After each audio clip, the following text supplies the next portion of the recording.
From the land down under, with the rock at its centre, comes the little Aussie watchman.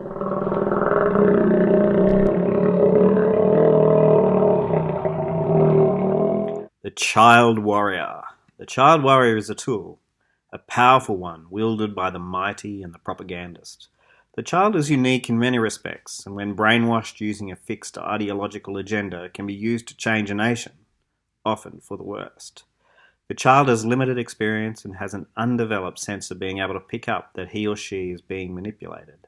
The child, and we are mainly talking about adolescents here, can be easily influenced using emotional arguments, and once persuaded, can be highly persuasive.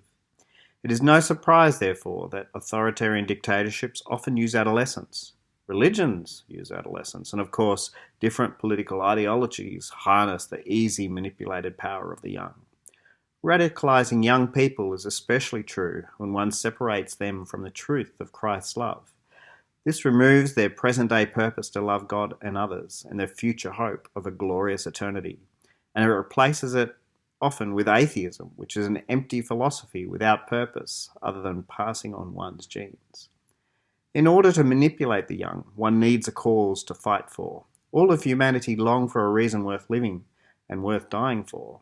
While this innate need is essentially a spiritual longing to connect to the Creator, it can be used and targeted in different, more worldly directions. For example, saving one's race, saving the earth, saving the animals, saving one's nation.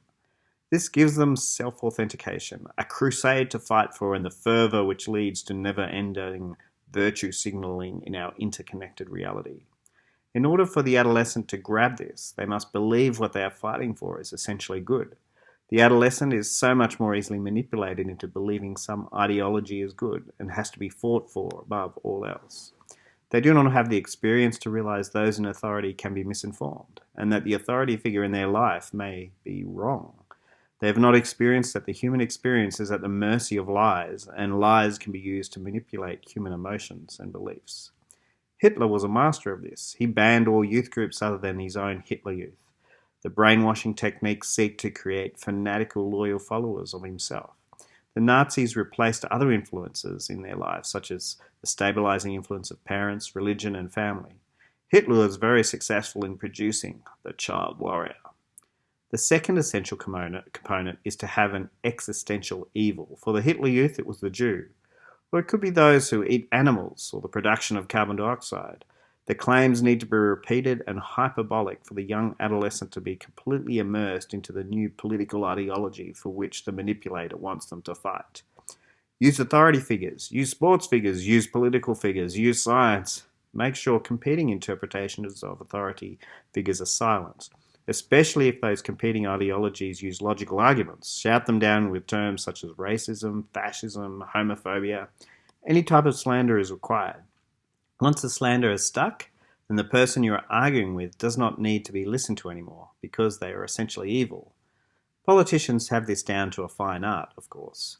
It is much easier to win a debate with slander than it is with logical argument.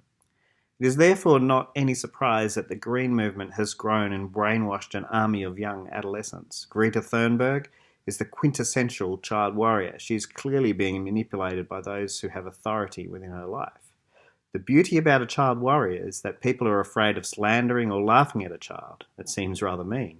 The child is meant to be innocent and not entrapped and entangled in politics. However, for the child warrior who fights for causes he or she knows very little about, the child's innocence has been used against him or her. Innocent about things that are not always black or white. Innocent of the ease to which so-called science can be used to manipulate them. For example, Hitler's youth were fed science that Jews were lower on Darwinian social standing.